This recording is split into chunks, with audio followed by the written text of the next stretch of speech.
ओफो, क्या रश था आज मार्केट में, पैर दुखे मेरे। सोनम, जरा मुझे भी एक कप चाय पिला दे।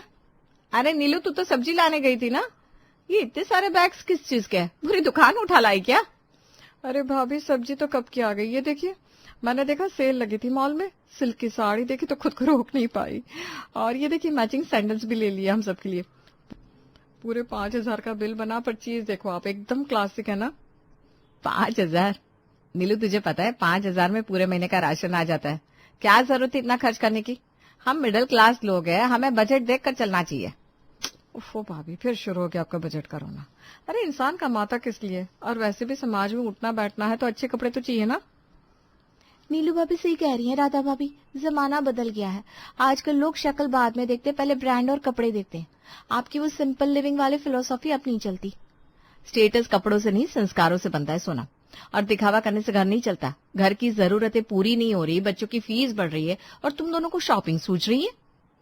भाभी प्लीज, आप अपना ये लेक्चर अपने पास रखिए। मेरे पति कमाते हैं, मैं खर्च करती हूँ। आपको क्यों जलन हो रही है? आप तो बस वही पुरानी घिसी पिटी साड़ियां पहनिए ना, पैसे जोड़ जोड़ कर बैंक में भरिए। अच्छा, तो मुझे जलन होगी? अरे मैं तो घर की भलाई सोच रही थी। पर ठीक है, तुम लोगों को मेरी बातें लेक्चर लगती है तो मैं कुछ नहीं बोलूंगी, करो जो करना है। राधा चाय का कप टेबल पर रखकर गुस्से में वहां से अपने कमरे में चली जाती है। तब नीलू ने सोनम से कहा, देखा, हर खुशी में नजर लगानी होती है ना। खुद तो जीती नहीं है, हमें भी जीने नहीं देंगी। बजट बिगड़ता है, कंजूस कहीं की। सच में भाभी, इस घर में ना सांस लेना भी मुश्किल है। मैं ऑफिस से थक कर आऊं, फिर भी ताने सुनने पड़ते। मैं तो कहती हूँ इनसे अलग रहना ही बेटर है। कम से कम अपनी मर्जी से खा पी तो सकेंगे। मैं कमाती हूँ, फिर भी यहाँ दब कर रहना पड़ता है। हाँ पता है तो कमाती है, पर कमाई का रोब मत दिखा। घर का काम तो हम भी करते हैं, बस फर्क इतना है तेरी सैलरी आती है, हम मेहनत फ्री के करते हैं। मैंने रौब नहीं दिखाया भाभी, बस हकीकत बोल रही हूँ। जॉइंट फैमिली का ड्रामा अब मुझसे नहीं झेला जाता। दोनों देवरानियों ने राधा की बुराई तो की, लेकिन अंत में आपस में भी उलझ पड़ी। तीनों के दिल में अब एक ही बात थी, साथ रहने से अच्छा है अलग हो जाना। अगले दिन सुबह किचन में गैस के चारों बर्नर जल रहे थे और तीनों अलग अलग कढ़ाइयां चढ़ी हुई थी। तीनों बहुएं खाना बना रही थी। वो आज फिर लेट हो गया। विकी को तो आलू मेथी ही खानी है आज। कल रात ही बोलकर सोए थे। नीलू भाभी, जरा वो नमक का डिब्बा पास करना। 1 मिनट सोनम, पहले मैं ये भरवा शिमला मिर्च ढक लूं। मेरे बच्चों को बस यही पसंद है, और इनके पापा को भी। अगर टिंडा या लौकी बना दी तो थाली फेंक देंगे। और हाँ, बच्चों के लिए अलग से आलू फ्राई भी तो बनाने हैं अभी।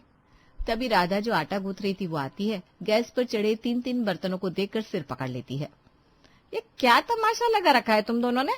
एक गैस पर आलू मेथी, दूसरे पर शिमला मिर्च, तीसरे पर आलू फ्राई। हम कोई ढाबा चला रहे हैं क्या? अरे 4-4 सब्जियां बनाने की क्या जरूरत है? कोई एक सब्जी बना लो, उसी से सब खा लेंगे। भाभी अब फिर शुरू हो गई। अब सबकी पसंद अलग है तो क्या करे? अब क्या हम यहाँ अपनी पसंद का खाना भी ना खिलाएं अपने बच्चों को? हम यहाँ घुट घुट कर नहीं जी सकते। अरे इसमें घुटने वाली क्या बात है नीलू, घर ऐसे ही चलता है। एक सब्जी बनेगी तो बजट भी कंट्रोल में रहेगा और समय भी बचेगा। और बच्चों का क्या है, आज नखरे कर रहा है, कल को आदत पड़ जाएगी। सबको सब कुछ खाना आना चाहिए।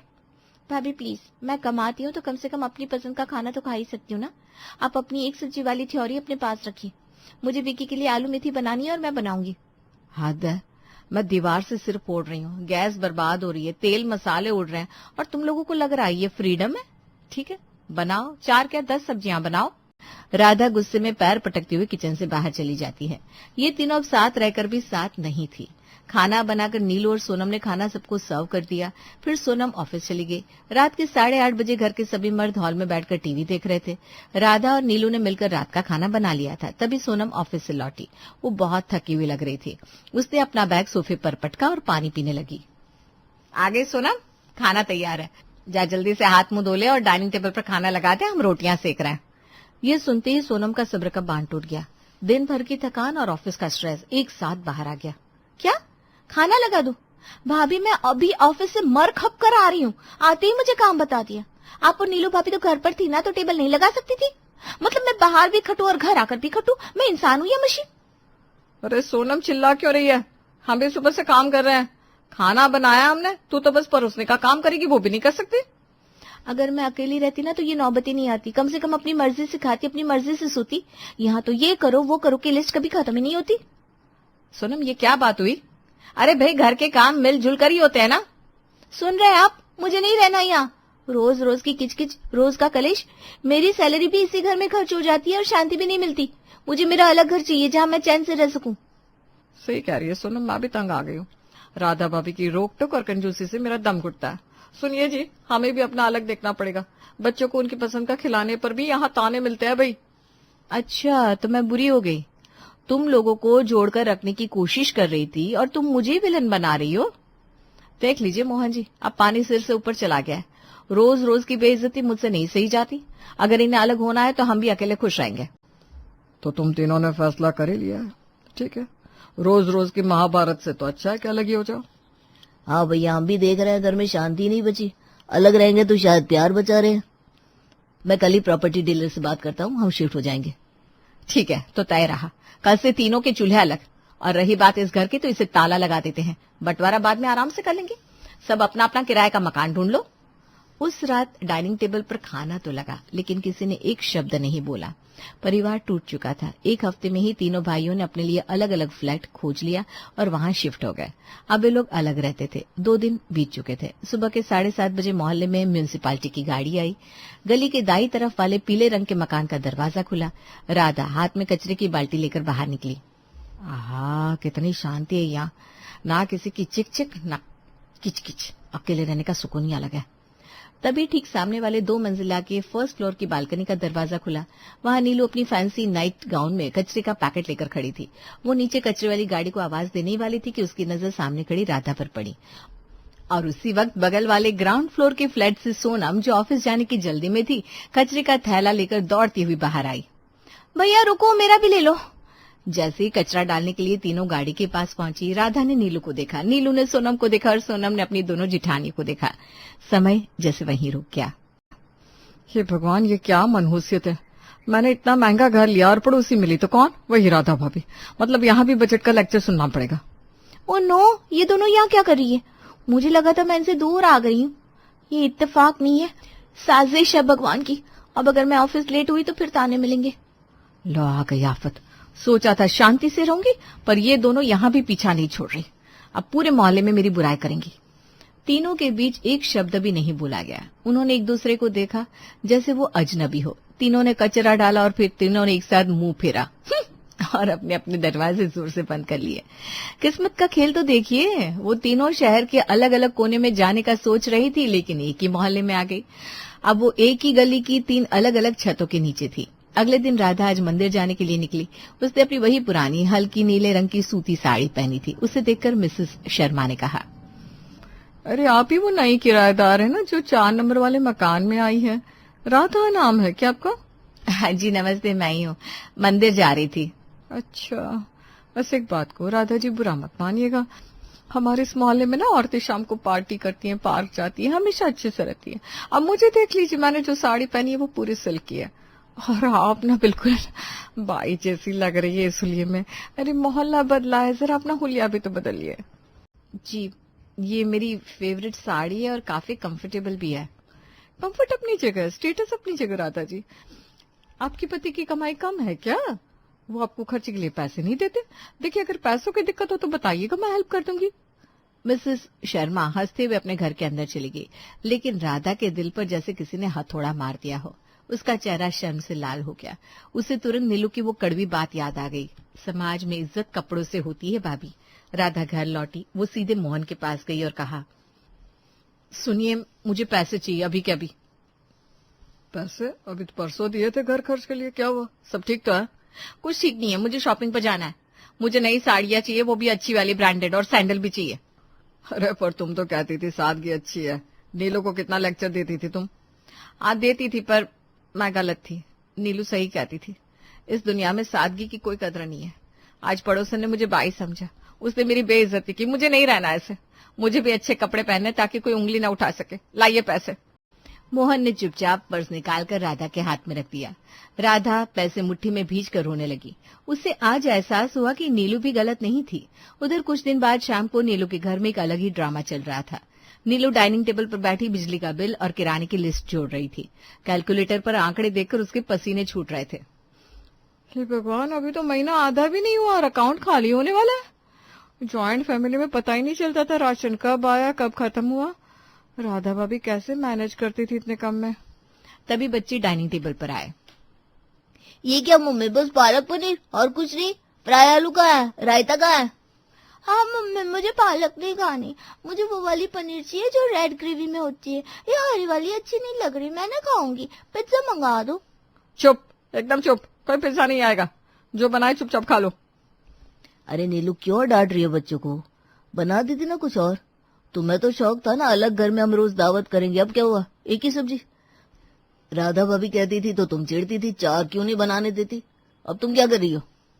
समीर मजाक मत उड़ाओ, तुम्हें पता है सब्जियां कितनी महंगी हो गई है, और गैस, अगर मैं रोज 4 डिश बनाऊंगी तो महीने के आखिर में हम हवा खाएंगे, हवा। बजट बिगड़ रहा है समीर। पर मम्मी आप ही तो कहती थी हम जब अलग रहेंगे तो रोज मैं तुम सबकी पसंद का अलग अलग खाना बनाऊंगी। बेटी की इस बात ने नीलू को आईना दिखा दिया। उसे राधा भाभी का वो चेहरा याद आ गया जब वो समझाती थी, एक सब्जी बनाओ, बच्चे सब खाना सीखेंगे, बजट कंट्रोल में रहेगा। हाँ बेटा, मैं कहती थी पर मैं गलत थी। तुम्हारी बड़ी ताई जी सही थी, घर चलाने के लिए डिसिप्लिन जरूरी है। चुपचाप पालक खा लो, हरी सब्जियां सेहत के लिए अच्छी होती। अगर हमने नखरे किए तो भूखे रहने की नौबत आ जाएगी। बच्चों ने बेमन से खाना शुरू किया। नीलू ने अपनी प्लेट में पालक लिया, लेकिन निवाला गले से नीचे नहीं उतर रहा था। उसे आज राधा भाभी की वो कंजूसी अब समझदारी लग रही थी।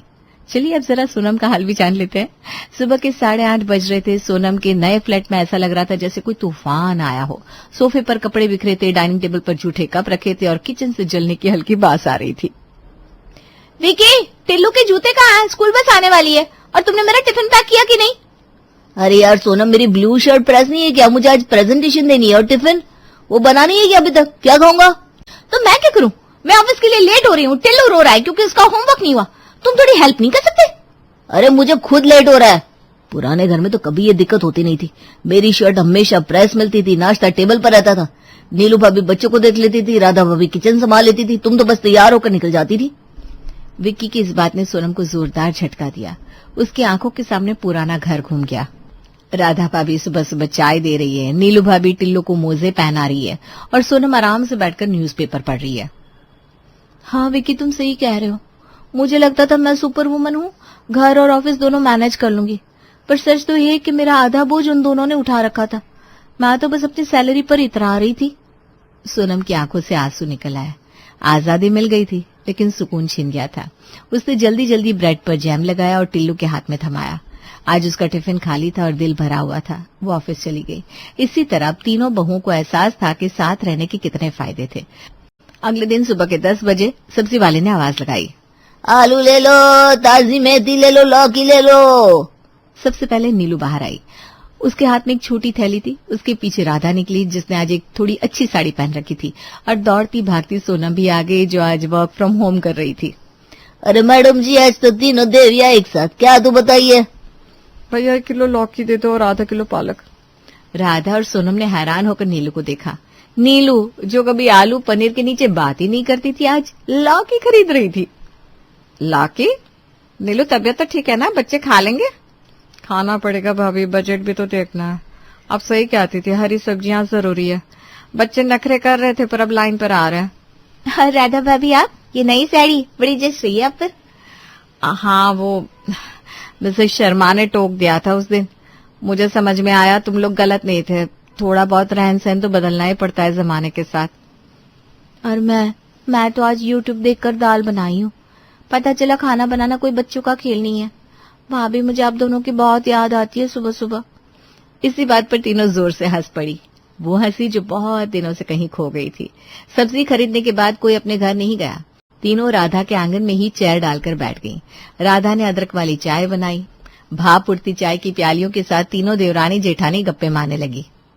भाभी सच बताऊं, अलग होकर मुझे लगा था मैं रानी बन जाऊंगी, पर यहाँ तो घर के काम खत्म ही नहीं होते, ऊपर से इतने खर्चे, बाप रे।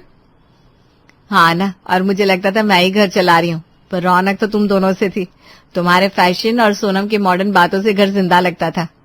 अब शांति तो है, पर वो सन्नाटा चुभता है। मैं तो भाग दौड़ की जिंदगी से थकी गई हूँ। हाँ भाभी, अब से हम एक दूसरे को स्पेस भी देंगे और जरूरत पड़ने पर साथ भी खड़े रहेंगे। जैसे आज शाम का खाना मेरे घर खा लेना। मैंने लौकी बनाई है पर टेस्टी है। तीनों फिर खिलखिलाकर हंस पड़ी। शाम को जब तीनों भाई काम से लौटे तो गली के मोड़ पर मिल गए। तीनों के चेहरे लटके हुए थे। उन्हें लगा घर जाकर फिर वही शिकायतों का पिटारा सुनने को मिलेगा। भैया, मुझे तो घर जाने में डर लग रहा है। नीलू रोज बजट का रोना रोती है। मेरी तो हालत मत पूछो, घर कम कबाड़ खाना ज्यादा लगता है। सोनम तो पागल हो गई है काम के प्रेशर में। डरते डरते वो लोग घर पहुंचे, लेकिन वहां नजारा कुछ और था। तीनों बहुएं नीलू के घर के बाहर आंगन में बैठी थी। बच्चे खेल रहे थे और अंदर से बढ़िया खाने की खुशबू आ रही थी। मैं ये सपना देख रहा हूँ या सच है? ये तीनों साथ में और हंस भी रही हैं। अरे वाह, नीलू के हाथ में लौकी की सब्जी है और वो मुस्कुरा रही है। चमत्कार है भैया। लगता है अलग होने का फॉर्मूला काम कर गया भैया। इनको एक दूसरे की वैल्यू समझ में आ गई। तीनों भाइयों ने सुकून की सांस ली। आज उन्हें किसी को समझाना नहीं पड़ा। आज घर वाकई घर लग रहा था। 1 महीना बीत चुका था। वो तीनों अब भी अलग अलग घरों में रह रही थी, लेकिन उनकी जिंदगी अब जॉइंट थी। सुबह सोनम जब ऑफिस जाती तो अपना टिफिन राधा भाभी से ले जाती। शाम को नीलू बच्चों को पढ़ाती तो राधा के बच्चे भी वहीं होते। इसी तरह उन्होंने साबित कर दिया कि कभी कभी रिश्तों को सुलझाने के लिए थोड़ी दूरियां जरूरी होती है, अलग होकर ही सही, पर अब वो पूरे थे। अरे मीनू, ये क्या बना रही है? फिर वही तेल मसाले वाली सब्जी। तुझे पता है ना मेरे पेट में जलन होती है, डॉक्टर ने मना किया इतना मिर्च मसाला। माँ जी, घर में और लोग भी रहते हैं, सबको घास फूस नहीं खिला सकती मैं, और सबको फीका फीका खाना पसंद भी नहीं है। अगर आपको सादा खाना है तो आप अपना अलग क्यों नहीं बना लेती? रोज रोज की ये नुक्ताचीनी मुझसे नहीं झेली जाती। क्यों झेलेगी? माँ बाप ने कुछ सिखाया होता तो बड़ों की सेवा करना जानती। यहाँ तो बस महारानी बनकर हुक्म चलाना आता है। माँ जी, बात बात में आप माँ बाप पर मत जाया करिए। सुबह से शुरू हो जाती हैं आप। कभी चाय में चीनी कम है, कभी कमरा गंदा है। हम क्या आपकी नौकरानियां हैं?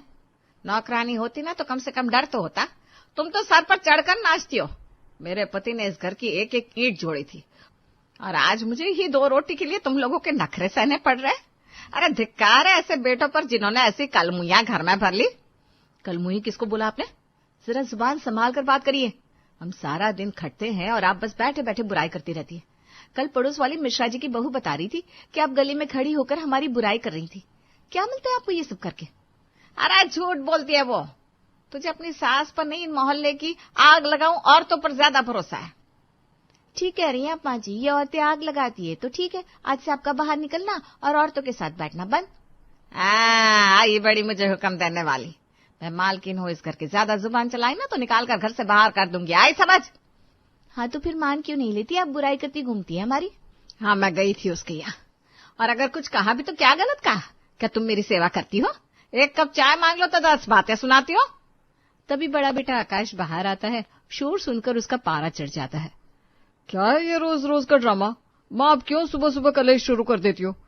काम करने दिया करो ना इन्हें शांति से। देख आकाश, देख अपनी लुगाई के तेवर। मुझसे जुबान लड़ा रही है। तू उसे बोलने के बजाय मुझे आंखें दिखा रहा है। क्या बोलूं, आप खुद ही टोका टोकी बंद नहीं करती, कभी नमक कभी तेल। माँ, अगर आपको इतनी ही दिक्कत है तो आप अपना अलग क्यों नहीं बना लेती? रसोई में अपना कोना पकड़ लो, हमें तो सुकून से रहने दो। इसी तरह तो घर में शांति रहे। तो भी यही कह रहा है? अपनी सगी माँ को चूल्हा अलग करने की सलाह दे रहा है? सलाह नहीं, हकीकत बता रहा हूँ। रोज की इस चिक चिक से अच्छा है कि आप अपनी रसोई अलग कर लो, कम से कम घर में शांति तो रहेगी। बेटी की बात सुनकर वो पैर पटकती हुई बाहर चबूतरे पर जाकर बैठ जाती है। तभी पड़ोस की शांति चाची वहां से गुजरती है। देख रही है शांति, मेरे ही घर में मुझे पराया कर दिया। वो बड़ी वाली तो चंडी है, मेरे बेटे को वश में कर रखा है, और छोटी वाली उसने जादू टोना कर रखा है लड़के पर मेरे।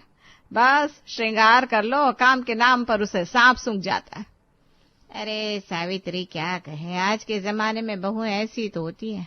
अरे नहीं बहन, तुम समझ नहीं रही हो। मेरी बहू जैसी किसी के नहीं होती। बच्चों के पापा के जाते ही इनके रंग बदल गए। कल कह रही थी अपना अलग बना लो। क्या इसी दिन के लिए बेटे पाले थे? मैं भी देख लूंगी, एक एक को सबक सिखाऊंगी। अपनी पेंशन की एक ढीली भी इनके हाथ लगने नहीं दूंगी। और ये मकान खेत सब मेरे ही नाम है। देखती हूँ कैसे इनके सर पर छत रहती है। अब ये दवा खत्म हो गई, किसी से लाने को कहूंगी तो फिर कलेश होगा। खुद ही ले आती हूँ। सावित्री जी अपनी दवाई लेने बाजार की दवा की दुकान पर पहुंचती है। तभी नेहा उनके पास आती है और झुककर प्रणाम करती है। अरे चाची प्रणाम, आप यहाँ इतनी दूर, बाजार में इतनी भीड़ और धूप है, अकेले कैसे आ गई? आपकी घुटनों में तो परेशानी है ना? अब क्या करूं बेटा, घर में दवा खत्म थी। घुटने का दर्द और ये गैस, जीना मुहाल कर रखा है। पड़ोस वाली दुकान में ये पर्चा नहीं मिल रहा था, सो रिक्शा करके यहाँ चली आई। अरे तो अपने बेटों को बोल देती, इतनी परेशानी उठाने की क्या जरूरत थी? बेटे? अरे वो तो अब अपनी बीवियों के गुलाम हो गए। उन्हें तो मेरी आवाज से भी चिढ़ होने लगी है। आज सुबह तो बड़ी बहू ने साफ कह दिया, माँ जी अपना अलग ही बना के खा लिया करो, हमसे रोज रोज की सेवा नहीं होती। क्या भाभी ने ऐसा बोल दिया? और भाई साहब ने कुछ नहीं कहा? अरे वो क्या बोलेगा, उससे तो उल्टा साथ दिया। कहता है जब पटरी नहीं बैठ रही तो चूल्हा अलग कर लो, कम से कम घर में शांति तो रहेगी। बोलो, अपनी सकी माँ को पराया कर दिया उन्होंने। नेहा अब तू ही बता, इस उम्र में क्या मैं अकेले रोटी बेलूंगी? हाथ कांपते हैं मेरे, पर उन्हें तो बस अपनी शांति चाहिए। चाची क्यों आप इतनी चिंता करती हैं? 2 रोटी के लिए क्यों इतना परेशान होना? मैं पास ही में तो रहती हूँ, आप रोज मेरे घर आया करो, वहीं खाना खाना और वहीं चाय पीना। जहाँ इतने लोगों का बनता है 2 रोटी और बना लूंगी। अरे नहीं नहीं बेटा, तेरी अपनी घर गृहस्थी है, मैं क्यों बोझ बनूं? अरे चाची कैसा बोझ, आप मेरी माँ जैसी हैं। 2 रोटी मैं भी खाती हूँ, आपके लिए बनाना क्या बड़ी बात है। और देखिए ये धूप धक्के खाना छोड़िए, इस उम्र में अकेले ऐसे जाना आपके लिए ठीक नहीं है। कोई भी काम हो तो मुझे बता देना, मैं साथ चलूंगी। तू सच कह रही है। देख ले बेटा, कहीं कल को तू भी उन जैसी ना हो जाए। फिर जब बेटे ही अपने ना हुए तू तो फिर भी। अरे चाची आपकी बेटी जैसी हूँ मैं, ताऊ जी ने गोद में खिलाया मुझे, आपके लिए इतना नहीं कर सकती क्या? आप आया करो, थोड़ा बच्चों के साथ मन भी बहल जाएगा आपका। ठीक है बेटा, उन लोगों को भी तो पता चले सावित्री बेसहारा नहीं है। मेरी जो पेंशन आती है ना, वो भी अब मैं अपने पास ही रखूंगी, उन्हें 1 पैसा नहीं दूंगी। जो मेरी सेवा करेगा वही पाएगा। वैसे भी सेवा की मेवा होती है, आज तक मुफ्त की मलाई मिली है, इसलिए इस बुढ़िया की कदर नहीं है। पैसे की बात छोड़िए चाची, आप बस खुश रहिए। चलिए मैं आपको रिक्शे तक छोड़ देती हूँ। और हाँ, भाभी के साथ ना ज्यादा बहस मत किया करो, आपका बीपी बढ़ जाएगा तो दिक्कत होगी आपको। अरे बेटा लड़ाई क्या है, बस किस्मत फूटी है मेरी। क्या घर के बुजुर्ग के लिए 2 रोटी और चावल नहीं बन सकती? लेकिन जानबूझकर ऐसा खाना बनाती है कि मैं खा ही ना पाऊं। अब क्या क्या बताऊं तुझे, खैर जाने दे, मैं चलती हूँ बेटा। अगले दिन दोपहर को सावित्री जी तैयार होकर धीरे धीरे चलते हुए नेहा के घर पहुंचती है। अरे चाची आइए आइए, मुझे लगा शायद आप नहीं आएंगी। बच्चे देखो, नानी आई है, प्रणाम करो। प्रणाम नानी। जीते रहो बेटा, खुश रहो। नेहा सच बताऊं तो घर से निकलने का मन ही नहीं था, पर वहां की घुटन से अच्छा लगा कि तेरे पास चली आऊं। 2 घड़ी उन कलमुही का मुंह ना दिखे तो कलेजा ठंडा हो जाए। अच्छा किया चाची, बैठिए, मैं अभी आपके लिए बढ़िया अदरक वाली चाय और गर्मा गर्म पराठे लाती हूँ। अरे बेटा तू क्यों कष्ट कर रही है, बस 1 कप चाय दे देती तो भी बहुत था। कैसा कष्ट चाची, माँ को खिलाने में कैसा कष्ट। आप बैठिए, मैं बस 5 मिनट में आई। नेहा रसोई में जाती है। सावित्री जी अपने बटुए से 10-10 के 2 नोट निकालती है और बच्चों को बुलाती है। बेटा इधर आ, ये लो अपनी पसंद के चॉकलेट खा लेना। है नहीं नानी, मम्मी डांटेगी। अरे मम्मी को मैं देख लूंगी, जाओ, ये नानी का प्यार है, रख लो। लेकिन 10 रुपए में तो अच्छी चॉकलेट आती ही नहीं है, कैसे खाएंगे? तभी नेहा हाथ में चाय का कप और प्लेट लेकर आती है। अरे चाची ये क्या कर रही हैं आप, बच्चों को बिगाड़ी मत, वैसे ही ये लोग ना जिद बहुत करते हैं। अरे रहने देना नेहा, मेरे अपने पोते पोतियां तो मेरे पास आते नहीं। उनकी माओ ने उन्हें सिखा रखा है कि दादी के पास मत जाना, वो बीमार रहती है। इन बच्चों के बहाने कम से कम मुझे भी थोड़ा सुख मिल जाता है। बड़े भाई और सुमित को सोचना चाहिए चाची, पर छोड़िए, आप ये चाय पीजिए और पराठे खाइए। कल बता देना, जो आपका मन करे वही बनाऊंगी। कड़ी पसंद थी आपको, बचपन में बहुत बनवाई है आपसे। हाँ बेटा, तब की बात और थी, अब तो हिम्मत जवाब देती है। बहुएं जो दे दे खा लेते हैं, लेकिन तेरे हाथ में बड़ा स्वाद है बेटा। अच्छा सुन, अगले हफ्ते मेरी पेंशन का काम है, बैंक जाना होगा, क्या तू साथ चल सकेगी? क्यों नहीं चाची, आप बस बता देना, मैं रिक्शा कर लूंगी और आपको ले जाऊंगी। आपको किसी के आगे हाथ फैलाने की जरूरत नहीं है। सच में नेहा तो ही मेरी अपनी है। उन लोगों को तो बस मेरी पेंशन की रकम दिखती है, पर अब मैं तय कर चुकी हूँ, अपनी पेंशन का 1 हिस्सा मैं तेरे बच्चों के नाम कर दूंगी। तू मेरी इतनी सेवा जो कर रही है। नहीं नहीं चाची, पैसे के लिए नहीं कर रही मैं ये सब, आप बस यहाँ आती रहिए, वही मेरे लिए बहुत है। शाम को सावित्री जी मुस्कुराते हुए अपने घर में दाखिल होती है। कुछ दिनों तक ये सिलसिला रोज चलता है। एक दिन हॉल में बड़ी बहू मीनू और छोटी बहू कविता पहले से ही घात लगाए बैठी हैं। पारुल अपनी 20 लाख की चमचमाती सफेद गाड़ी से धूल उड़ाती हुई गांव की गलियों में पहुंचती है। जैसे वो गाड़ी से नीचे उतरती है, अपने सैंडल की हील को मिट्टी में धंसते देख उसका मुंह बुरी तरह बन जाता है। ओह माय गॉड भैया, ये कैसी जगह है? यहाँ तो चारों तरफ से मिट्टी और गोबर की बदबू आ रही है। छी छी छी छी, यहाँ कोई इंसान कैसे रह सकता है? मेरी गाड़ी देखो, टायर से लेकर छत तक धूल की चादर चढ़ गई है। पूरे 20 लाख की गाड़ी है मेरी। अब इसे शहर ले जाकर डिटेलिंग करवाने में हजारों रुपए लग जाएंगे। मैं यहाँ 2 दिन कैसे काटूंगी, सोचकर मुझे पसीने आ रहे हैं।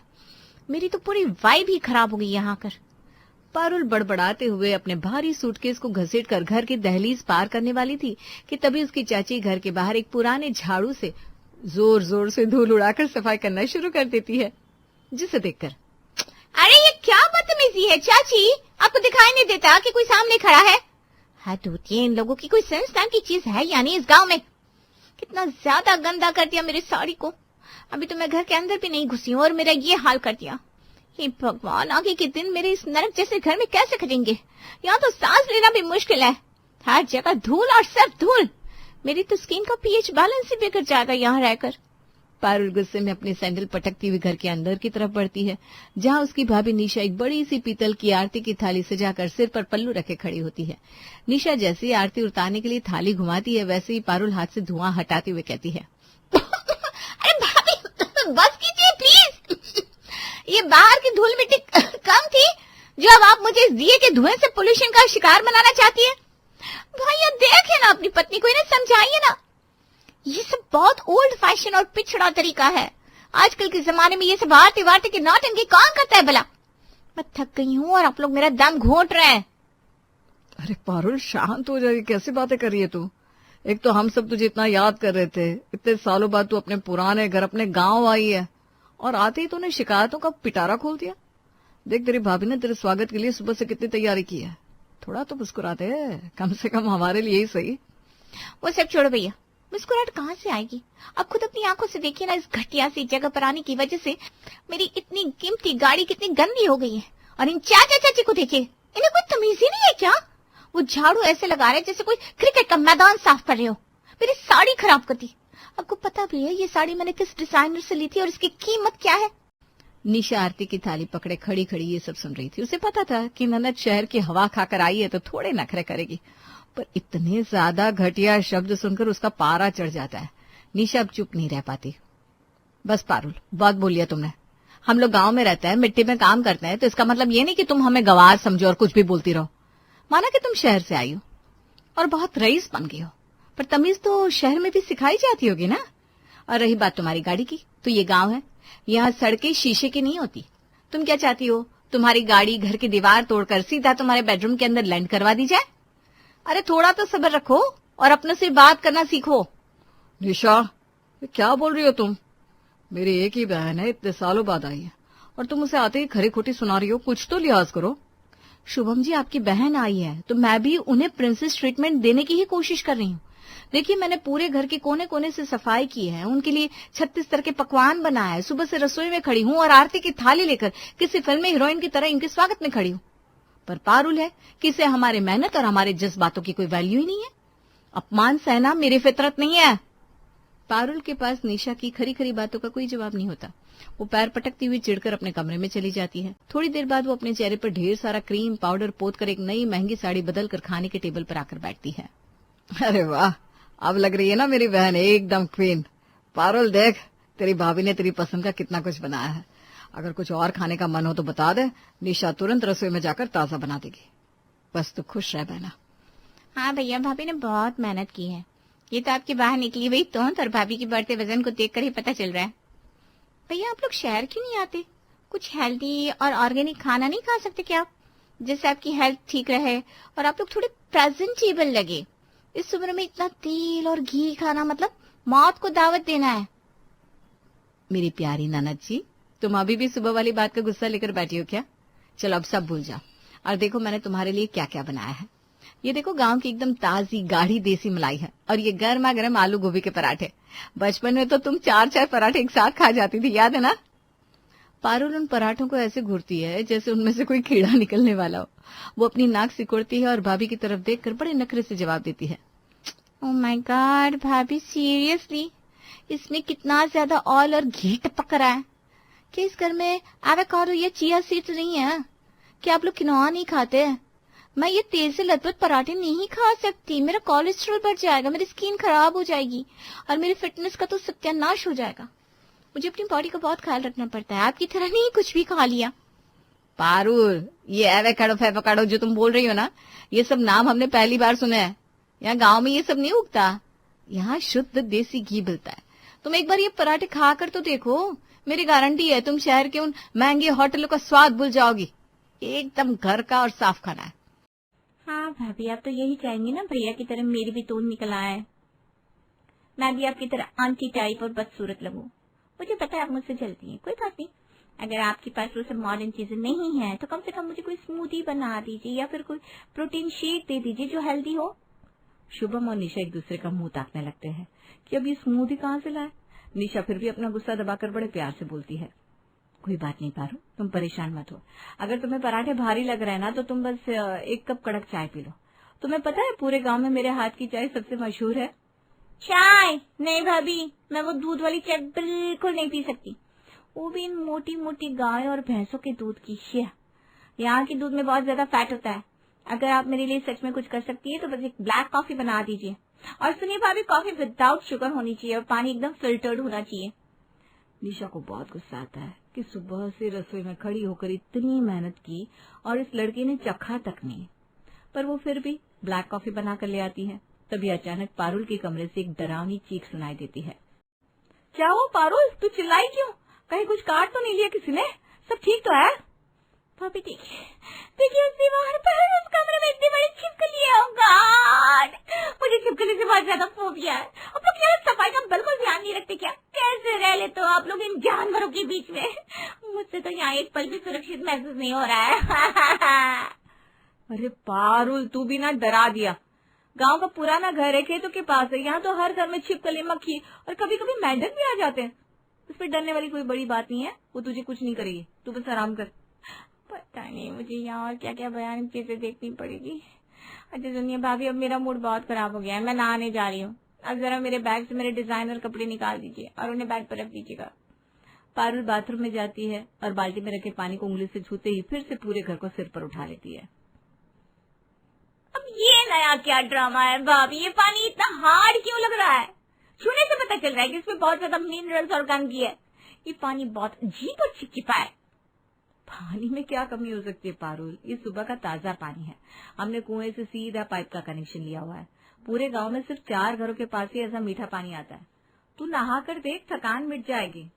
कुएं का पानी? सॉरी भाभी, मैं इस गंदे पानी से बिल्कुल नहीं नहा सकती, वरना मेरी स्किन पर रैशेस हो जाएंगे और मेरे महंगे हाईलाइट किए हुए बाल झड़ने लगेंगे। यहाँ मिनरल वाटर या बिस्लरी की बोतलें नहीं मिलती, मुझे उसी से नहाना है। निशा अब अपना सिर पकड़ लेती है। उसे समझ में नहीं आता ये लड़की सच में शहर से आई है या दूसरे किसी ग्रह से। माफ करना पारुल, यहाँ नहाने के लिए मिनरल वाटर नहीं मिलेगा और वैसे भी दुकान यहाँ से 3 मील दूर है। अब इतनी धूप में नहाने के लिए 2-3 बड़ी कैन पानी कहाँ से लाएंगे हम? ये क्या पागलपन है? नहीं, फिर मैं नहीं नहा पाऊंगी, मुझे बहुत गंदा फील हो रहा है। एक काम करो भाभी, इस पानी को चूल्हे पर ले जाकर खूब गर्म कर दो ताकि इसके बैक्टीरिया कम से कम मर जाए। पता नहीं कुएं के पानी में कितने जंगली जानवर और कीड़े गिरे होंगे। निशा खुद बीमार होने के बावजूद भारी बाल्टियां उठाकर चूल्हे पर पानी गर्म करती है, उसे उठाकर बाथरूम में रखती है। लेकिन पारुल का ड्रामा अभी खत्म नहीं हुआ था। भाभी, बाथरूम के अंदर तो शावर जेल है ही नहीं, और ये क्या रखा है? साबुन की इतनी बड़ी और गंदी टिकिया। अब मैं नहाऊंगी कैसे? बिना शावर जेल और लुफा के मुझे नहाना ही नहीं आता। मेरी लाडली ननद जी, वो नीम की साबुन की टिकिया है, एकदम शुद्ध, उससे नहा लीजिए। शरीर की सारी गंदगी और बीमारियां दूर हो जाएंगी। गांव में सब इसी से नहाते हैं। छी, मैं उस टिकिया को हाथ भी नहीं लगा सकती। न जाने घर में उसे कौन कौन कहाँ रगड़ता होगा। मुझे अपना लग्जरी शावर जेल ही चाहिए भाभी, मैं इस तरह से नहीं नहा पाऊंगी, ये मेरे लिए इम्पॉसिबल है। ठीक है पारुल, तू अभी मत नहा। मैं गांव के किसी लड़की को शहर भेजकर तेरे लिए मिनरल वाटर की कैन और वो शावर जेल मंगवा देती हूँ, और साथ में फेस वॉश भी, क्योंकि तू साबुन से अपना ये चमकीला मुंह तो धोती नहीं होगी। अरे वाह भाभी, अब जाकर आपको थोड़ी थोड़ी अकल आने लगी है कि मुझे क्या क्या चाहिए। आप भी अगर मेरे साथ कुछ दिन शहर चलती ना तो शायद धीरे धीरे सब कुछ सीख जाती। पर क्या करे, शहर वाले आपके साथ एडजस्ट नहीं कर पाएंगे, क्योंकि आप आखिर हो तो गांव की गवार। निशा को ये गवार शब्द सुनकर बहुत बुरा लगता है, पर वो शुभम के लिए चुप रहती है। अगले दिन निशा पारुल के पास जाती है और उसे खेतों की सैर कराने की बात करती है।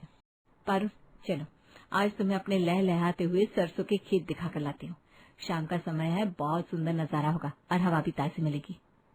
भाभी क्या घास फूस दिखना, कोई मॉल या अच्छी कैफे वाली जगह नहीं है क्या यहाँ? अच्छा चलो भाभी, खेती दिखा लो, मुझे एक बहुत जरूरी कंटेंट शूट करना है।